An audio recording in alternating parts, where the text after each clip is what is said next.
এই একটা ধোঁকা, প্রতারণা, এটা আপনি আশ্চর্য হবেন। এরকম এক কাদিয়ানি, সে লিখেছে ঈসা মসির জীবনী। তা আশ্চর্য বিষয় না? মানুষ হলো কাদিয়ানি, লিখেছে ঈসা মসির জীবনী, মানে হযরত ঈসা আলাইহিস সালামের। তা আপনি মনে করবেন যে হয়তো ঈসা সংক্রান্ত বা ইয়া সংক্রান্ত, কিন্তু সেটা পড়ার পর দেখা যাচ্ছে সে আসলেই মির্জা কাদিয়ানি যে ঈসা, এটা প্রমাণ করার জন্য সে ঈসা মসির জীবনী লিখছে। বড় আশ্চর্য বিষয় না? এখানে আছে যীশু খ্রিস্টের অজানা জীবন। বইয়ের নাম কি? যীশু খ্রিস্টের অজানা জীবন। উদ্দেশ্য হচ্ছে আপনার হযরত ঈসা আলাইহিস নাউজুবিল্লাহ, ঈসা আলাইহিস সালাম মারা গিয়েছেন, ইন্তেকাল করেছেন, ওনার কবর হলো কাশ্মীরের শ্রীনগরে। সেই কাশ্মীরের শ্রীনগরের ছবি ওইখানে আছে বইয়ের মধ্যে। হযরত ঈসা আলাইহিস সালামের কবর এখানে আছে, এটার ছবি।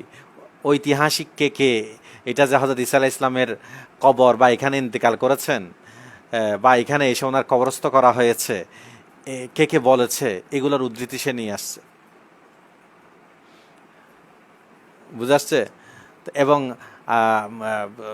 ইমামদের মাঝে, বড়দের মাঝে কেউ পাওয়া যায় কিনা কোনোভাবে সূত্র, মৌদুদী সাহেবের একটা উক্তিও সেখানে দেখলাম নিয়ে আসছে, কোথায় এক সময় বলেছিলেন উনি, তো সেটাও নিয়ে আসছে। তো এই ধরনের এইগুলাকে জমা করছে। তো যীশু খ্রিস্টের অজানা জীবন, মানে আপনি তো আশ্চর্য হবেন, যীশু খ্রিস্টের অজানা জীবন মানে তো ঈসা আলাইহিস সালাম সম্পর্কে নতুন কিছু আপনি পাবেন, কিন্তু সেখানে পরে আপনি দেখলেন যে হযরত ঈসা আলাইহিস সালাম মারা গেছে, এটাই প্রমাণ করছে। তো ঈসা আলাইহিস সালাম মারা যাওয়া, এটাই তো কাদিয়ানীদের কাজ। ঈসা আলাইহিস সালাম মারা গেছে, আর যে ঈসা আসার কথা সেই ঈসা হলো মির্জা কাদিয়ানী। সহজ বিষয়, বুঝে আসছে? তো এইটা বলতেছে যে রিলিজিয়াস মাইন্ডসেট ধর্মের সৌন্দর্য বনাম অধর্মের অন্ধকার। তো সাবধান, এটা যখন সাধারণ মানুষ পড়বে, তার কাছে তো সৌন্দর্য অসৌন্দর্যের মাপকাঠি তো তার কাছে নেই, ধর্ম অধর্মের মাপকাঠি তো তার কাছে নেই। ঠিক আছে? তো যে কোনো বই এজন্য পড়তে নিষেধ। তো সেখানে এই কাজ করেছে কি, ওই কাজ করেছে ওইটা, ইউদিল্লু বিহি কাসীরা। কোরআনে কারিমের শব্দ নিয়েছে, আকিমুস সালাত নিয়েছে, কিন্তু সালাতের ব্যাখ্যা করেছে ভিন্ন। সে আহাল্লাল্লাহুল বাইআ ওয়া হাররামার রিবা, রিবার হারাম, সুদ হারাম, সেটা সে নিয়েছে ঠিকই, কিন্তু সুদ কোনটা হারাম সেটা সে ব্যাখ্যা করেছে নিজ থেকে। ঠিক আছে? এরকম প্রত্যেক যারা বাতিল আছে সকলের কাছে আপনি দলিল আছে, কুল্লু হিজবিম বিমা লাদাইহিম ফারিহুন। ঠিক আছে? আইয়াফরাহুনা বিমা হুম আলাইহি মিনাদ দালালা। ইবনে কাসির রাহমাতুল্লাহ আলাইহির ব্যাখ্যা হলো, মানে প্রত্যেক গোমরা দল তারা যে গুমরাহি নিয়ে আছে তারা সেটা নিয়েই সন্তুষ্ট। কেন? তারা এসে বলছে আমার কাছে তো দলিল আছে।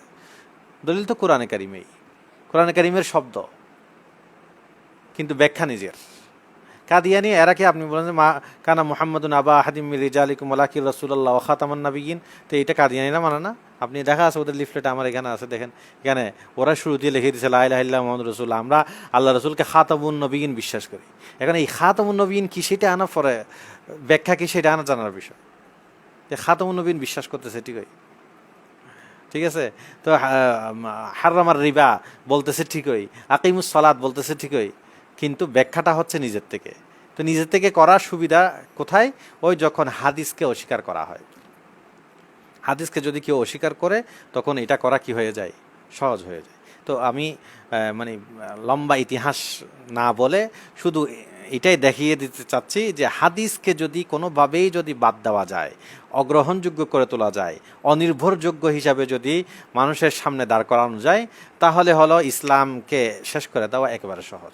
যেখানে নামাজটাই থাকবে না, তো সেখানে আর কিছু থাকার কোনো প্রশ্নই আসে না।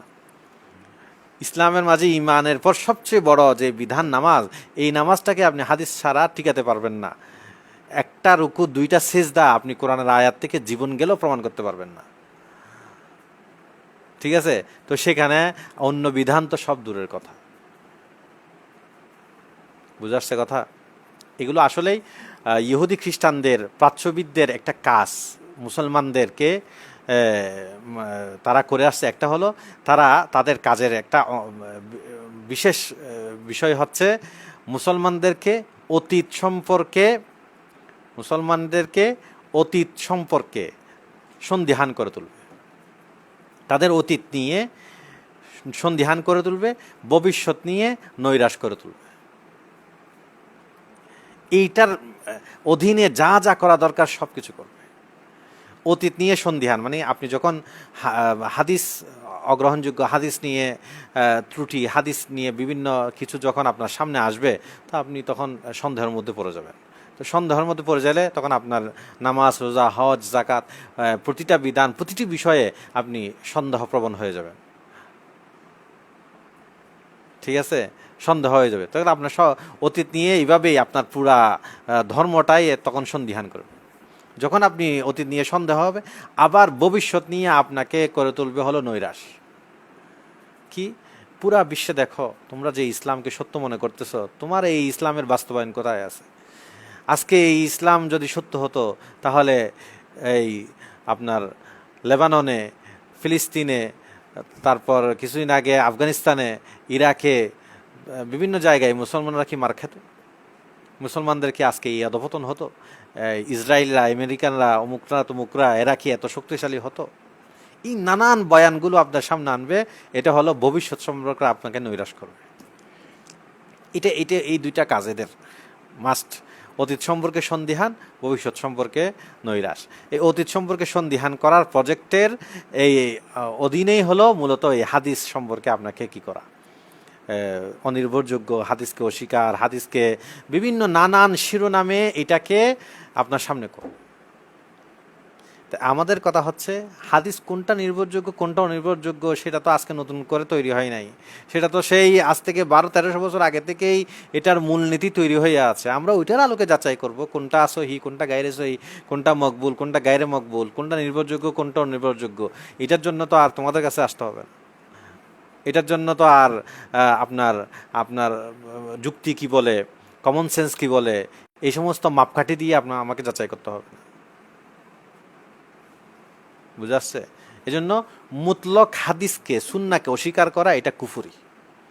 মুতলক কি হাদিসকে সুন্নাকে কি করা, অস্বীকার করা, এটা কুফরি। কেউ যদি জেনে বুঝে এই ধরনের মুতলক হাদিসকে মানে সামগ্রিকভাবে হাদিসকে যদি অস্বীকার করে, তাহলে সে কাফের হয়ে যায়। কারণ সে এটার অর্থ হলো সেই ইসলামকেই অস্বীকার করে ফেলা। বুঝা আসছে কথা? আজকে এতটুকুই। সুবহানাল্লাহি ওয়া বিহামদিহি, সুবহানাকাল্লাহুম্মা ওয়া বিহামদিকা, আশহাদু আল্লা ইলাহা ইল্লা আনতা, আস্তাগফিরুকা ওয়া আতুবু ইলাইক।